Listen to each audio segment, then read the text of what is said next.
അല്ല നമ്മുടെ കൂടെയുണ്ടല്ലോ. ലാ തഹ്സൻ ഇന്നല്ലാഹ മഅനാ. അല്ലാഹു നമുക്ക് ഈമാൻ നൽകുമാറാകട്ടെ.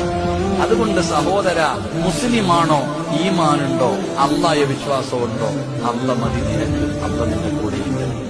ആരൊക്കെ എന്തൊക്കെ ചെയ്താലും അല്ല നമ്മുടെ കൂടെയുണ്ടെങ്കിൽ നിനക്ക് ഇത്ര പേടി എന്താ മനുഷ്യൻ? ഞാൻ അതാ ചിന്തിക്കണേ.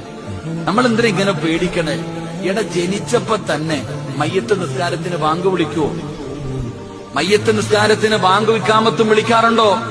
ഇല്ല. നീ ജനിച്ചപ്പോ തന്നെ അത് വിളിച്ചു വെച്ചിരിക്കുകയാണ്. പള്ളിയിൽ പോയി നിസ്കരിക്കുമ്പോ 5 നേരം ബാങ്കും കൊടുക്കും, ഇഖാമത്തും കൊടുക്കും. പക്ഷെ മയ്യത്ത് നിസ്കാരത്തിന് മുമ്പ് ബാങ്കും വിളിക്കൂല, ഇഖാമത്തും കൊടുക്കൂല. അതുള്ളത് നീ ജനിച്ചപ്പോ തന്നെ.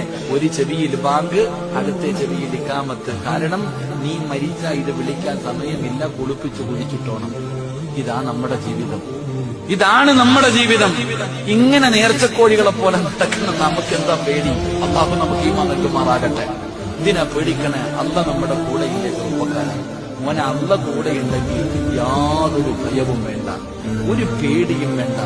ജീവിതത്തിൽ ഇനി എന്തു വന്നാലും അല്ല മതി നമുക്ക്. അല്ലാഹു ഈമാൻ നൽകുമാറാകട്ടെ.